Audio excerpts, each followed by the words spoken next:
he titulado el capítulo de la permanencia. Hay una infinidad de veces que Jesús habla acerca de permanecer. Permanecer en mí, permanecer en mi palabra. Si permanecieres en mí, seré verdaderamente mis discípulos. Es el capítulo de la permanencia. Me llamó mucho esta palabra, permanecer o permanencia, porque tiene que ver mucho con lo que es el carácter de un verdadero discípulo de Jesús. Usted sabe, ya esto lo hemos enseñado en esta casa, que Jesús no solamente está buscando creyentes, ni solamente está interesado en creyentes. Jesús está interesado en discípulos. Ya hemos hablado de esto, ¿verdad? Muchos hoy en día están siguiendo a Jesús, pero lo siguen por simpatía, lo siguen por cariño, pero no lo siguen por convicción, y por lo consiguiente se convierten en creyentes, pero no están todavía convertidos en discípulos. Ahora, rápidamente, entre paréntesis, cuando Jesús comisiona a sus discípulos principales en los tiempos de Jesús, cuando Él estuvo aquí en la tierra, a los que se conocen también como los apóstoles, la gran comisión, si usted se da cuenta, consiste en ir por todo el mundo, predicar el evangelio a toda criatura, para que todo el que crea sea salvo, pero también habla acerca de ir y hacer discípulos de las naciones. Y insisto en esto, Jesús está interesado en que caminemos en una relación de discipulado con Él y no solamente de creyentes, porque la cuestión es que el creyente vive a un Cristo sin compromiso, vive a un Cristo de acuerdo a circunstancias, sentimientos y emociones.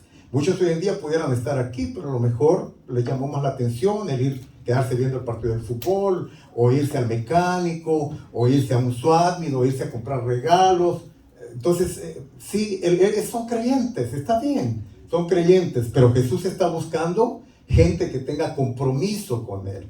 Ahora, esta palabra permanencia, permanecer, está relacionada con el verdadero entonces discipulado y con el verdadero discípulo. Dice aquí en el capítulo 15, verso 1, Jesús se presenta como la vid verdadera. Ahora, si usa Jesús la frase o la palabra verdadera, es porque también hay vid que son falsas, ¿no? Así como hay cristianos verdaderos, ¿verdad? También hay cristianos falsos. Así como hay adoración verdadera, también adoración falsa. Entonces, así como hay fuentes de atracción y de sostenimiento para nuestras vidas en esta tierra, que es nuestro Dios verdadero, también hay fuentes que son falsas, ¿no? La Biblia habla al respecto en el Antiguo Testamento en cuanto a eso, especialmente el profeta Isaías. Entonces Jesús se presenta como la vid, pero no como cualquier vid. Dice, yo soy la vid verdadera. Ahora, esta palabra vid está relacionada con una parra. Si usted se da cuenta, el sinónimo de vid es una parra de uvas. Entonces, y dice también que el Padre, Dios el Padre, es el labrador. Entonces aquí hay tres personas involucradas en este primer versículo de Jesús, que Jesús dice. Está el Padre, que es el labrador, está Jesús, que es la vid verdadera, y también en el versículo 2 dice que nosotros somos los pámpanos. Ahora, ¿qué es un pámpano? Un pámpano es una hoja, oiga esto, una hoja que no ha tenido su evolución completa todavía. Si usted se da cuenta y puede ver quizás en algún momento en Google, usted puede ver que las hojas de las parras, de las vides o las parras, son regularmente en forma de caracol, porque la hoja no está desenvuelta, no está desarrollada. Es interesante que el pámpano, las hojas, que somos nosotros, de acuerdo a esta analogía de Jesús, no tiene vida por sí misma. La hoja, es más, la hoja en forma de enrollada en forma de caracol, el pámpano enrollado en forma de caracol, no tiene forma de subsistencia propia porque está cerrada. Entonces el rocío o la lluvia o el agua no puede llegar a su tallo. Entonces la única forma, oiga esto, la única forma de existencia y de permanencia y que esa hoja se pueda desarrollar de una manera natural es que la hoja reciba alimento, reciba savia que proviene de precisamente la parra, de la raíz de la parra. Es la única forma. Entonces, a mí se me hace muy interesante estos versículos de la Biblia, porque Jesús nos está recordando que el Padre Labrador, Él es la vid verdadera, y nosotros como pámpanos no podemos subsistir si no estamos pegados a Jesús. ¿Cuántos dicen gloria a Dios por eso? Porque estamos enrollados, estamos caracoleados. Y aunque busquemos medios de existencia en diferentes cosas, no sé cuántas cosas pueden llamarnos la atención, el dinero, no sé, tantas cosas que hay que nos llaman la atención, no vamos a poder permanecer hasta que entendamos que nuestra forma de alimentación viene por medio de la sangre. Yo quiero decirles que la sangre del Cordero ya fue derramada en la cruz. Amén. Yo quiero decirles que cuando Jesús muere en la cruz del Calvario, Él dio hasta su última gota de sangre para que hoy en día usted y yo vivamos en Él. Pero no podemos vivir sin Él entonces. Estamos entendiendo, mis amados hermanos. Todo pámpano, verso 2, todo pámpano que en mí no lleva fruto lo quitará, y todo aquel que lleva fruto lo limpiará para que lleve más fruto. Me llama mucho la atención del versículo 2, porque ya una vez que Jesús nos explica que no podemos subsistir sin Él, que no podemos desarrollar nuestra vida, nuestro carácter, nuestra función, ¿verdad?, espiritual sin Él, entonces ahora nos recuerda que para poder ser personas fructíferas, tenemos que estar nuevamente, insisto en esto, permaneciendo en Él. Ahora, el verso 2 también dice que todo aquel pámpano, aquella hoja que no lleva fruto, es decir, aquella hoja que se seca, aquella hoja que está seca en las congregaciones en este momento, en las iglesias, haciendo liturgia religiosa, pero está seca porque está enrollada y no está pegada realmente o recibiendo la savia o la sangre, ¿no?, que viene por medio de la vid. Entonces esa hoja, dice Jesús, que no va a llevar fruto.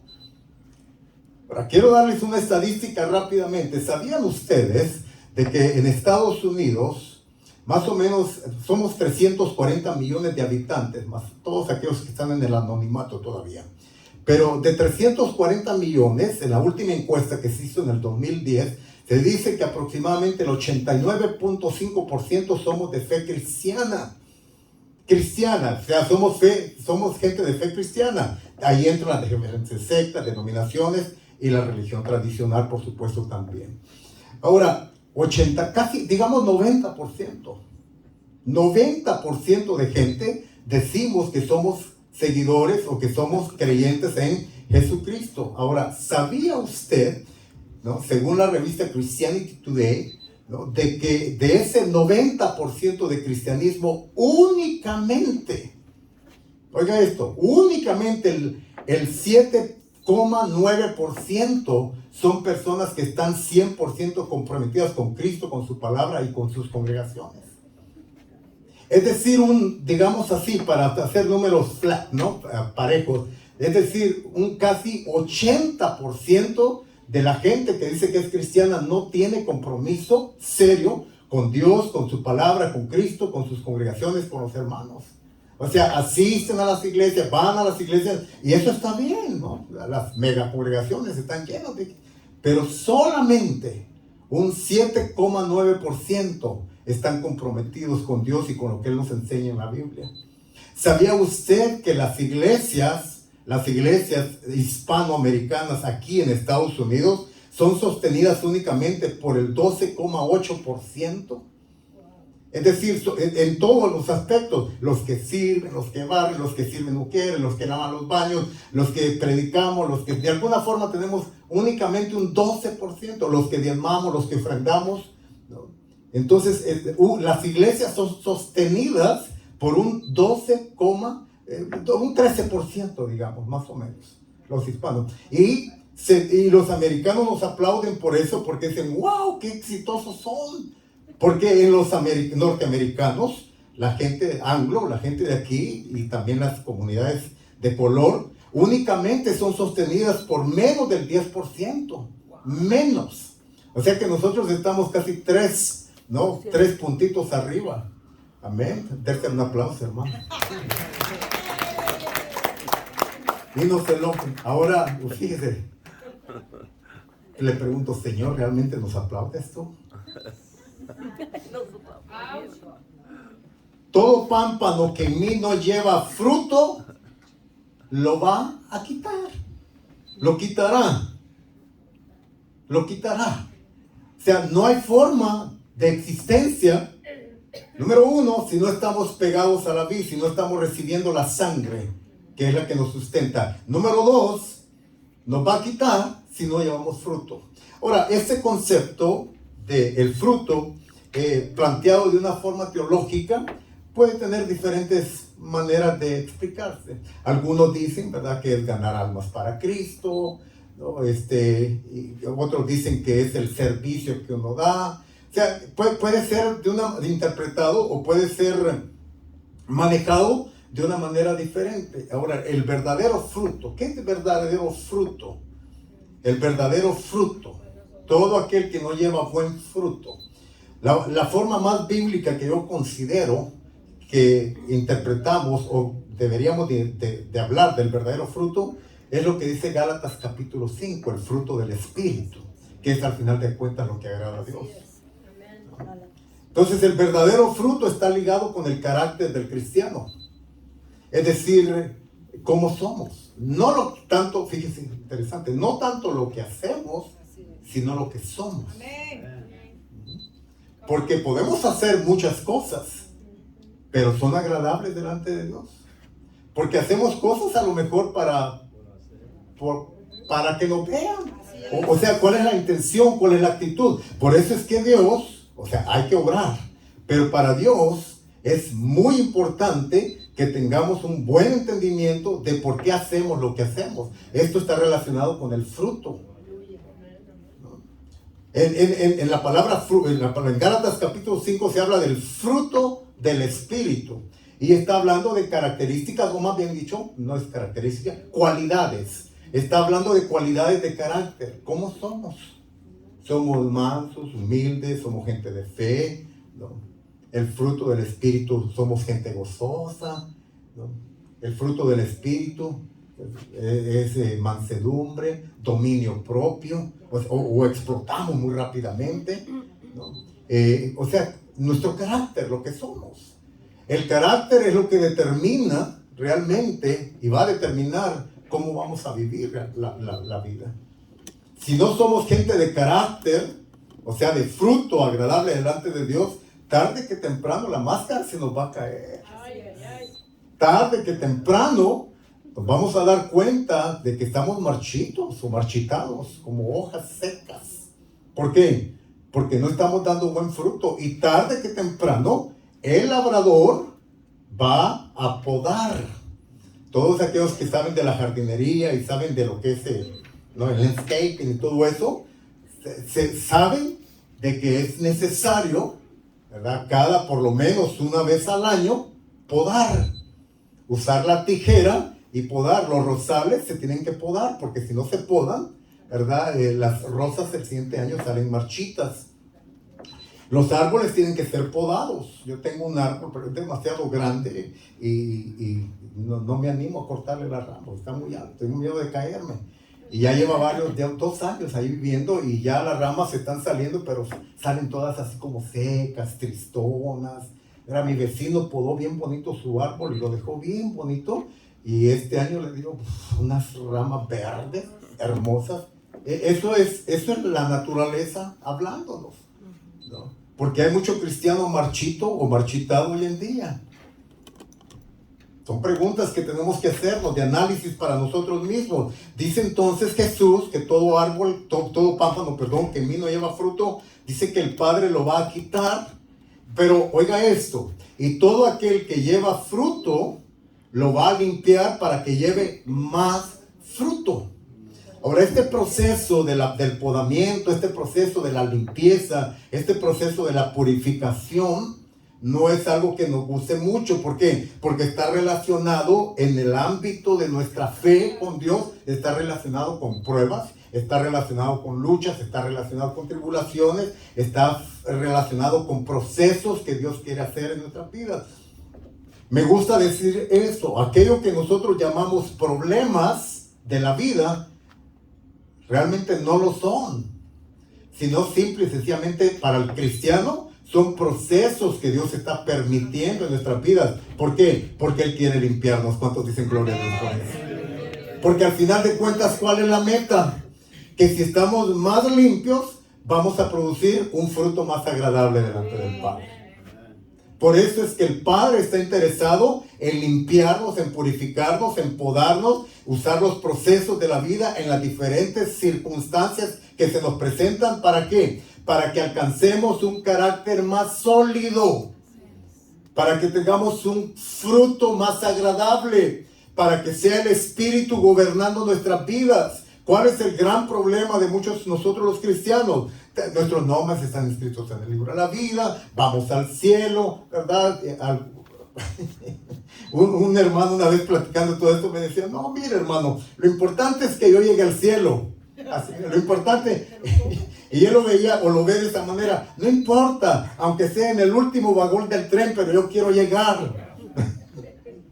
¿Verdad? Yo no sé si hay un tren realmente, creo que no lo hay, creo que hay una persona por medio de la cual vamos al cielo, se llama Jesucristo, y Él no es un tren, Él es un puente, ¿verdad? Y es usted y yo los que tenemos que caminar, ¿no? Por ese puente que se llama Jesucristo, así es que no hay un tren, ¿no? En el último vagón ahí me voy a meter, y ¿verdad? Aunque sea de la colita, ahí voy a ir, pero quiero llegar al cielo, amén.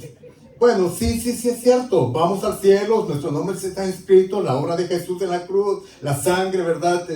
Hace el pacto nuevo, etcétera, etcétera. Pero carácter habla de un compromiso, carácter habla de una permanencia, carácter habla de un estilo de vida, carácter habla de qué nivel de relación yo tengo con Dios, carácter habla de qué tan el pámpano está ligado a la vid y está produciendo el fruto agradable delante de Dios. ¿No le gustaría, dígame, hermano, honestamente, no le gustaría a usted un día escuchar lo que Jesús escuchó, ¿no? Cuando los cielos se abrieron y se oyó una voz que decía, Él es mi hijo amado, en Él tengo complacencia. Ahora, ¿cuál era la razón por la cual el Padre se complacía de Jesús? Era por su permanencia, era por su obediencia, era porque Jesús vino para dar fruto en esta tierra. ¿Amén o no amén? Entonces el Padre se agrada del Hijo que está dando fruto y dice, a Él escuchen. ¿Por qué? Porque Él es mi Hijo amado, en Él se complace. ¡Wow! ¿Te imaginas que Dios nos diga, estoy contento contigo? Me gusta cómo estás. No, me gusta tu proceso de crecimiento. Sí, yo sé, sufres, lloras, pasas por tiempos tremendos, difíciles, tus procesos son complicados, pero mira el fruto que ahora está dando.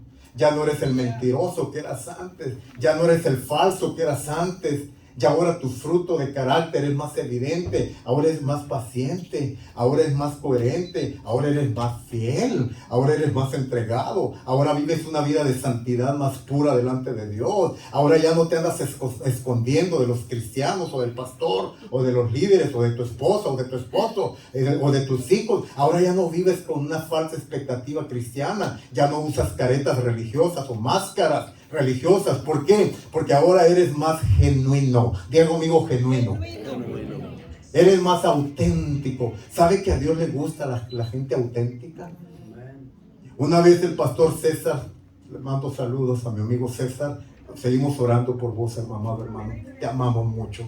César estaba pasando un proceso difícil de cuestiones de salud.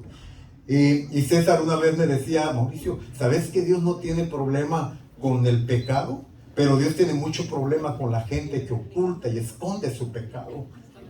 La gente que vive falsamente, la gente que vive hipócritamente, la gente que vive de formas religiosas, de caretas, de máscaras, de antifaces y no se exponen a la sangre de Cristo para que les limpie.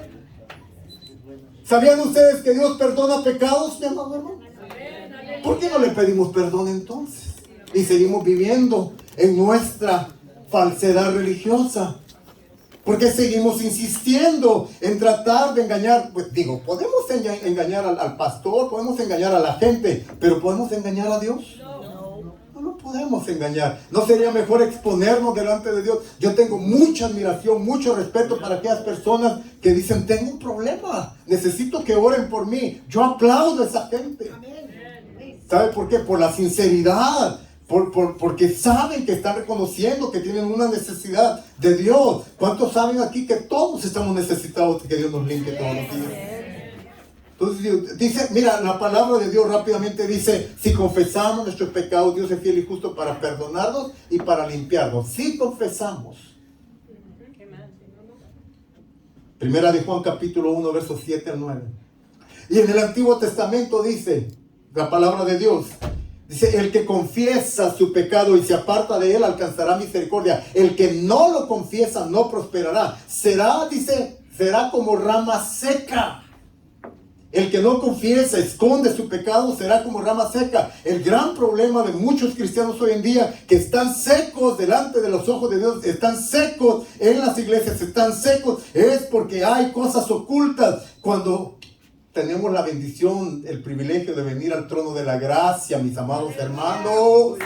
¿No dice la palabra de Dios en el libro de Hebreos capítulo 4, verso 13 al 16? Corran confiadamente al trono de la gracia para que hayan oportuno socorro para vuestras almas. El socorro se consigue cuando uno corre a la gracia de nuestro amado Salvador Jesucristo.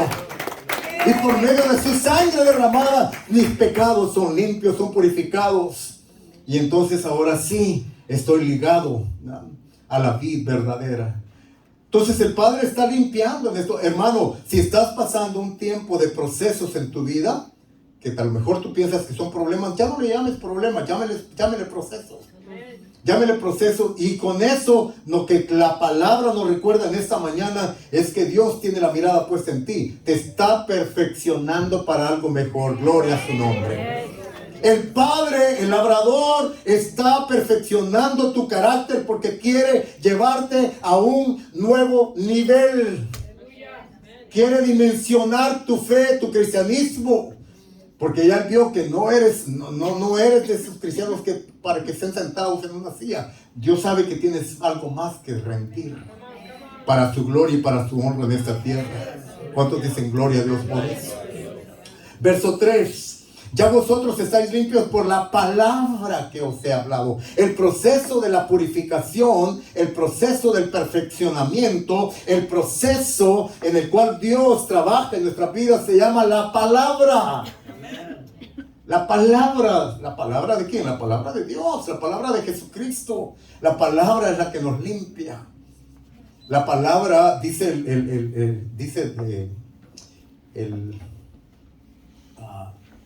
no es Timoteo, sino el otro. No tengo el pasaje aquí conmigo en mis notas. El otro hijo en la fe de Pablo, Tito. Dice Tito, capítulo 2, que la palabra es como el lavacro, es el lavacro del agua. O el lavacro en el cual ya somos purificados. La palabra es agua que nos limpia, que nos purifica. La palabra es la que nos lava, la que nos limpia. Y Jesús lo dijo, ya vosotros estáis limpios por la palabra que os he hablado. Ahora el verso 4 dice, permaneced en mí y yo en vosotros. ¿Se acuerdan? Empecé diciendo que ese es el capítulo de la permanencia. Porque no es suficiente conectarnos periódicamente y luego desconectarnos. ¿Sabe cuál es la moda de hoy en día en muchos cristianos? Me conecto con Dios, pero luego me desconecto de Dios. Me conecto con Dios cuando voy a la iglesia. Me conecto con Dios cuando tengo mi culto familiar. Me conecto con Dios cuando hago alguna rutina que tiene que ver con la religión. Pero luego, la mayor cantidad del tiempo la paso desconectado de Dios. Hay una enorme pérdida cuando nos desconectamos. Y los que perdemos, oigan, los que perdemos no es Dios, no es el Padre, no es Jesucristo, no es la vid, no es el labrador. Los que perdemos somos nosotros, porque en primer lugar nos secamos. Porque el pámpano no puede estar despegado de la vid. Ni puede estarse dejando trabajar por el labrador tampoco. Pero hay una enorme pérdida. Yo siempre me he preguntado, ¿cuál fue la mayor pérdida de Adán en el huerto del Edén cuando pecó? ¿Cuál fue la mayor pérdida de Adán? Algunos dicen, bueno, perdió el paraíso. Sí, es cierto, perdió el paraíso. Y en el paraíso lo tenía todo. Digan conmigo, todo. A veces lo tenemos todo en Dios. Y perdemos por la desconexión. Cuando Adán peca, se desconecta de Dios, ¿no? Perdió el paraíso, perdió la bendición de beber las aguas de los ríos, perdió la bendición de comer de los frutos de los árboles, de todos los frutos de los árboles puedes comer. Allá había cantidad de frutas, de frutos. Imagínense ahí, ay, gloria al Señor, una papaya, un mango, manzana, una piña, uvas, ¿no? Anonas, melocotones. Ahí había de todo, hermano. Ahí había de todo, ¿no? Era una michoacana completa. Te podías agarrar frutas de todo, paletas de lo que quisieras. Entonces imagínate, pero ¿qué fue?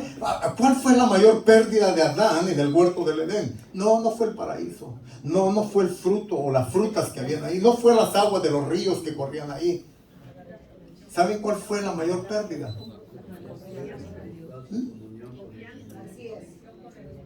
Al desconectarse de Dios, se desconectó del Padre.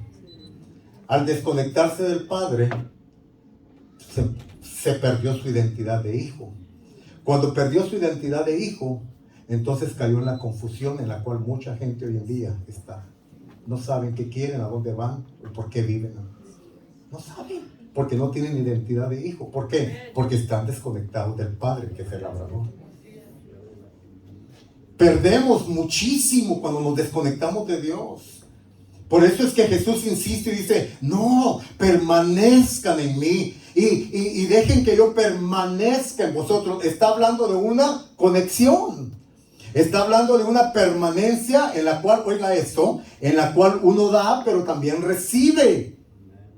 Porque dice, ustedes permanecen en mí y yo voy a permanecer en vosotros. Ustedes van a estar en mí, pero yo voy a estar en ustedes también.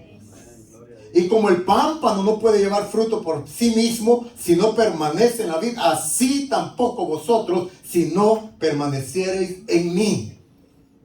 Yo soy la vid verdadera, vosotros los pámpanos. El que permanece en mí y yo en vosotros, este lleva mucho fruto, porque separados de mí nada podéis hacer. Yo quiero, por favor, insistir en esto y me gustaría que lo repitamos. Separados de Dios, nada podemos hacer.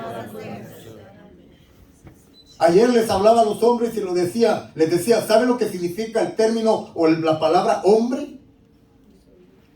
Literalmente en el hebreo lo que significa hombre. Adán. ¿Sabe lo que significa Adán? Tierra.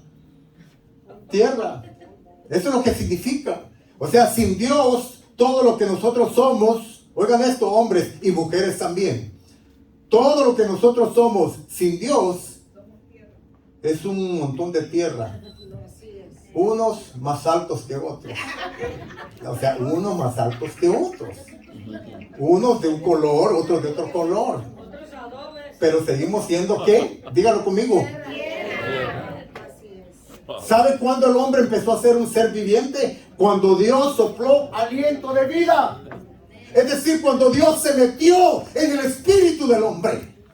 Y el espíritu del hombre se amalgama con el espíritu de Dios. Ahí el hombre empieza a ser un ser vivo. Sin Dios, sin su espíritu, somos personas muertas. Por eso Jesús dice, sin mí, nada podemos hacer, nada podéis hacer. O sea, todo lo que tú hagas sin Cristo, el fuego lo va a probar. Todo lo que hagas sin Cristo, ¿te lo vas a llevar? Lo vas a llevar. ¿Sabe cuál era la mayor ilusión? ¿Sabe por qué los egipcios construían pirámides?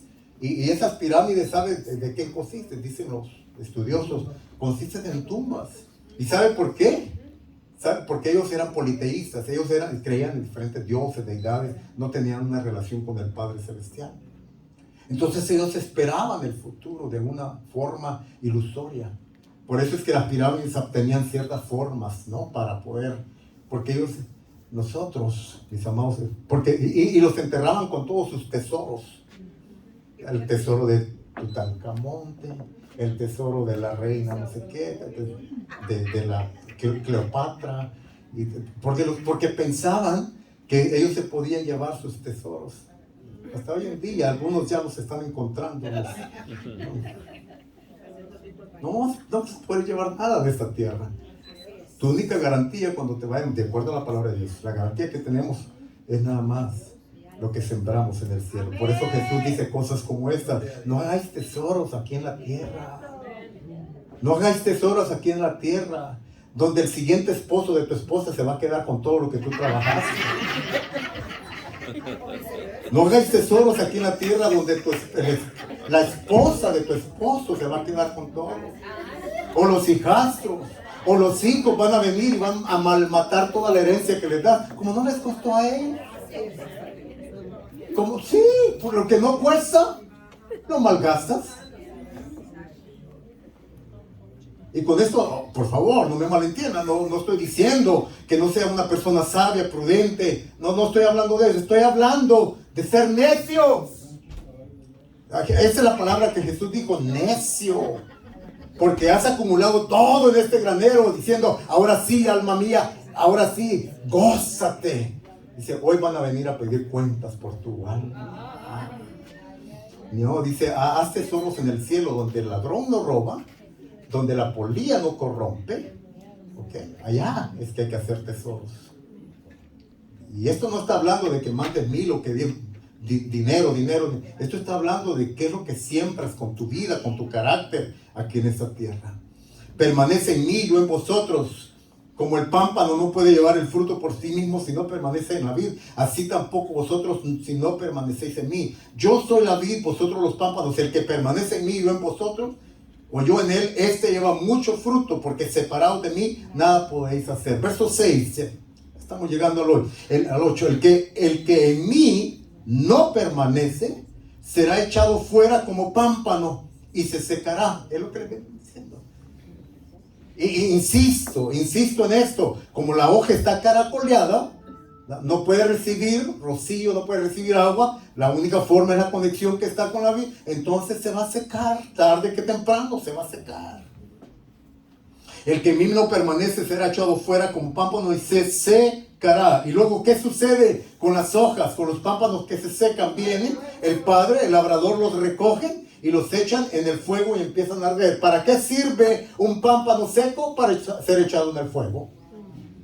Para quemarlo en el fuego. Esto me recuerda a lo que Pablo le escribe a la iglesia de los Corintios, una iglesia que se holgaba de los, ¿verdad? Que era muy espiritual, se holgaba, que tenía dones espirituales, que hablaban en lenguas, que profetizaban, pero eran carentes de carácter. Tenían unción, pero no tenían carácter. Mi pastor siempre nos dijo, cuidado, un hombre, una mujer con unción, pero sin carácter, es una persona peligrosa. Aquellas personas con carisma, ¿verdad? Pero sin carácter. Por eso siempre digo, no veas, no oigas solamente lo que te dicen desde el púlpito. Checa qué clase de predicador te está hablando, qué clase de familia tiene, qué clase de esposa, cómo está su familia, cómo está sus finanzas, cómo está su vida en general. El que en mí no permanece será echado fuera como pámpano, se secará y los recogen y los echan en el fuego que arden. Pero si permanecéis en mí, y mis palabras permanecen en vosotros. Ayúdeme, por favor, diga conmigo, si la palabra de Dios, una vez más, si la palabra de Dios permanece en mí, oiga esto, si la palabra de Dios permanece en mí, entonces ahora sí pidamos todo. ¿Sabe por qué? Porque ya no somos nosotros pidiendo, de acuerdo a nuestros placeres, de acuerdo a nuestras ilusiones humanistas. Somos nosotros pidiendo conforme a la voluntad del Padre Celestial. Somos nosotros pidiendo conforme a la guianza de su Santo Espíritu. Ya no es más, Cuando tenemos la palabra de Dios, ya no pedimos para nosotros, pedimos para otros. Porque ya la palabra nos limpió, nos procesó, ya nuestro carácter es más sólido, somos menos egoístas, menos egocéntricos, menos envidiosos. Ay, porque sin Cristo y su palabra, ¿cómo somos, hermanos? Queremos todo lo que el vecino tiene. Todo lo que los vecinos tienen. El que en mí no permanece, si permanecéis en mí, verso 7, y mis palabras permanecen en vosotros, pedid todo lo que queréis, y os será hecho. Pero nosotros descontextualizamos el texto. Nosotros pedimos todo, pero no tenemos la palabra. Entonces, cuando no tenemos la palabra en nosotros, pedimos, dice Santiago, que pedimos de acuerdo a nuestros placeres. Pedimos de acuerdo a nuestro corazón engañoso. Pedimos de acuerdo a nuestra carne. Pedimos de acuerdo a los apetitos de nuestra naturaleza adámica. Pero quiero recordarles que nuestra naturaleza adámica está caída. Nuestra naturaleza adámica está pervertida. Nuestra naturaleza adámica está alejada de Dios. Nuestra naturaleza adámica está seca. Nuestra naturaleza adámica está alejada de Cristo y de Dios. Su palabra.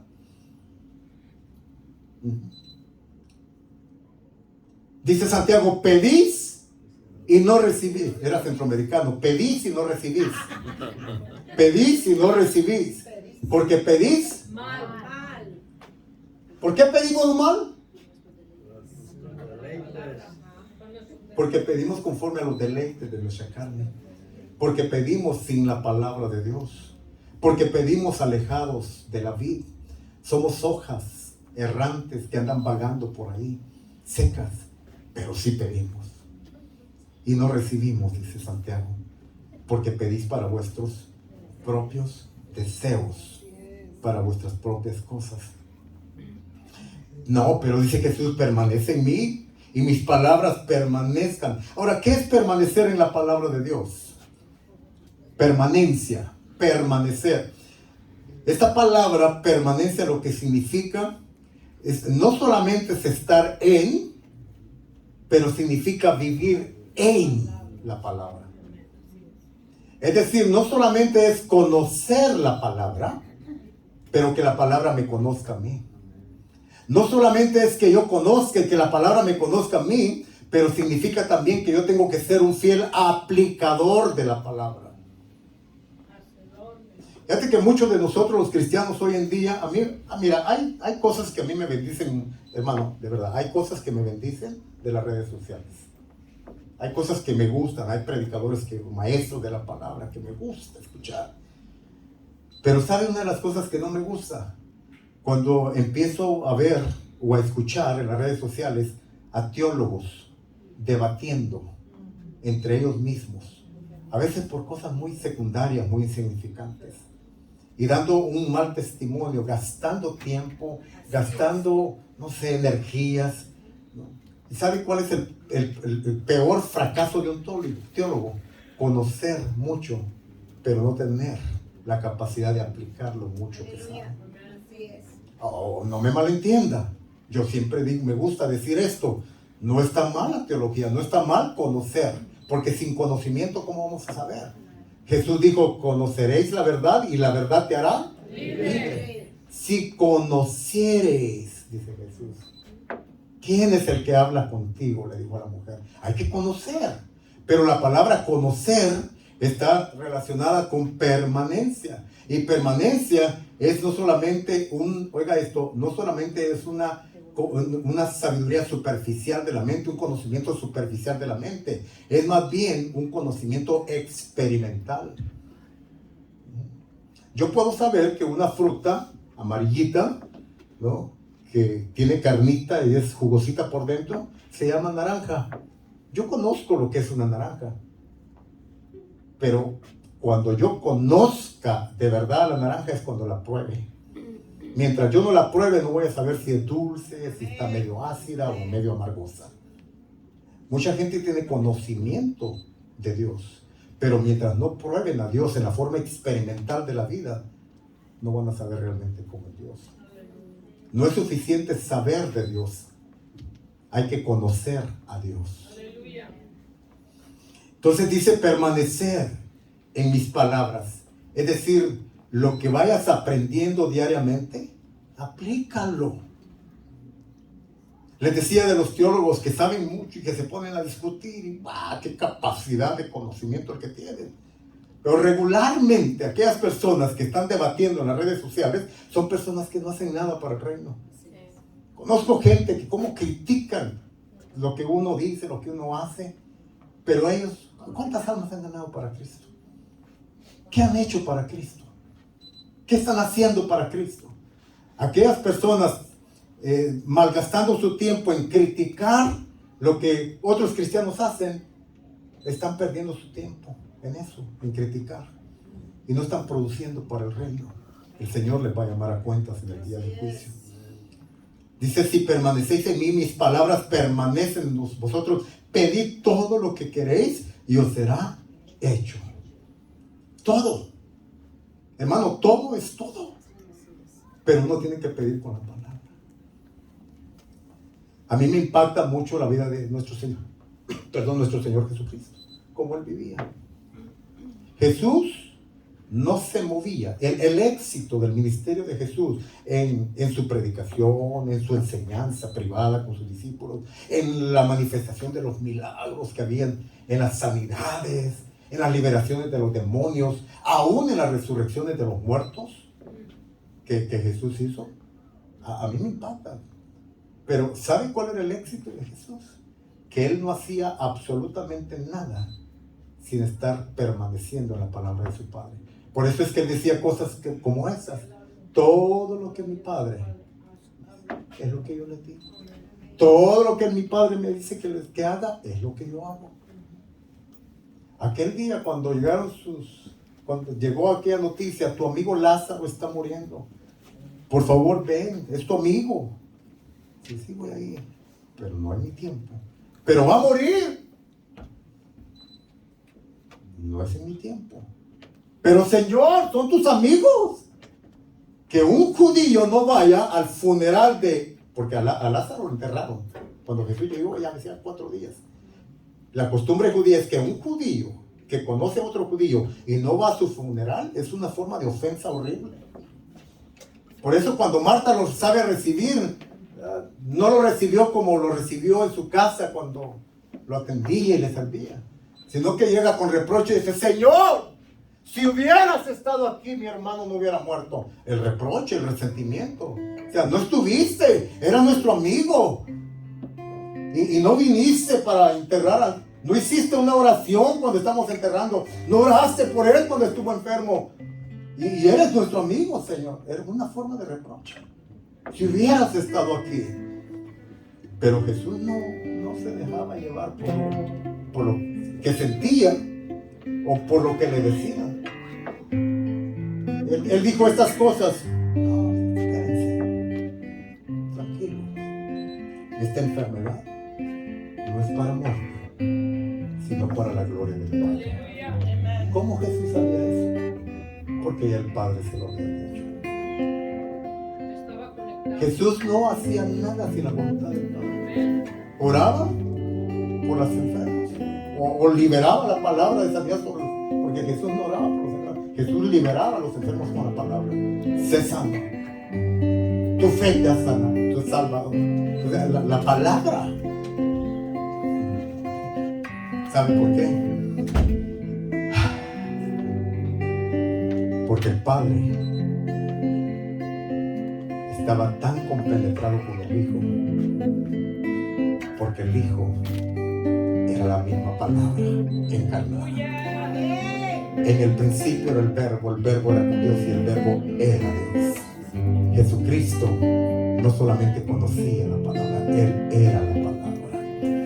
Y por eso es que cuando la palabra salía por su boca, la palabra tenía un efecto de poder impresionante, porque la palabra es creativa. Y dijo Dios, sea la luz, y fue la luz. Y dijo Dios, haya expansión de aguas. Y dijo Dios, el verbo hablado. Pero ese verbo vino hace 2022 años atrás en forma de Cristo. Y ese verbo encarnado es el que caminaba entre los enfermos y los enfermos se sanaban. Ese verbo vivo, esa palabra viva caminaba en medio de los enlutados, y los enlutados de corazón recibían la sanidad, porque la palabra es medicina. Jesús no daba sanidad, Él era la sanidad. Cuando pasaba en medio de los endemoniados como el gadareno, ¡oh! ¿Qué tienes contra mí? ¿Qué tienes contra mí, hijo de David? Porque veían la palabra encarnada en aquel personaje llamado Jesús. Y sin hablar nada, solamente los demonios temblaban delante de la presencia del Dios encarnado. ¡Aleluya! En esto es glorificado mi Padre, en que llevéis mucho fruto. Y entonces, así seréis verdaderamente mis discípulos. Yo no estoy tan preocupado por los problemas que tú tienes. Yo no estoy tan preocupado por los problemas que yo tengo. Estoy más preocupado en cómo yo digiero y veo los problemas que tengo. Estoy más preocupado como tu pastor en cómo estás enfrentando esas adversidades que estás viviendo en este momento.